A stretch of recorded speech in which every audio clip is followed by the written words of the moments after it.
Bonjour à tous et à toutes et bienvenue dans la série Legends. Pour cet épisode 6, nous nous concentrerons sur le folklore de la littérature nordique.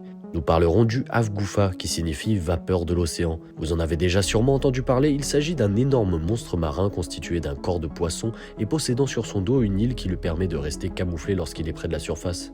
Les principaux témoignages sont ceux de pêcheurs qui ont décrit la façon dont il chassait. L'Hafgufa éructait ce qu'il avait mangé auparavant pour attirer une multitude de poissons dans sa bouche, qu'il referma ensuite pour les manger. Les témoignages les plus précis ont été faits dans une des Eiti de l'Edda de Snorri et dans le Miroir Royal. La plupart de ces autres observations sont simplement des bouillonnements marins d'origine volcanique ou d'autres phénomènes marins explicables. Une autre légende nordique qui ressemble beaucoup à l'Hafgufa est le Lingbark, qui est souvent décrit dans la mythologie nordique comme un grand poisson ou une baleine, se faisant également passer pour une île géante pour attirer les bateaux et les engloutir dans les profondeurs. On peut retrouver l'Hafgufa dans God of War Ragnarok, mais sous une forme qui rappelle celle d'une méduse. Dans le dessin animé Simbad, nous pouvons retrouver un monstre qui ressemble à sa description, mais qui n'est pas considéré comme un Hafgufa. Selon d'autres témoignages, il n'existerait que 2 Hafgufa, mais qui sont infertiles, ce qui expliquerait le fait que la mer ne soit pas remplie de Hafgufa. Si le Hafgufa existe réellement, il est sûrement dans les profondeurs de l'océan, car aujourd'hui, avec la technologie de vision par satellite, il aurait été visible.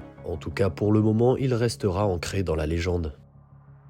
Merci à tous et à toutes d'avoir regardé cet épisode de Legends. N'hésitez pas à lâcher un like et me dire en commentaire quelle cryptide ou légende voulez-vous que j'aborde la prochaine fois.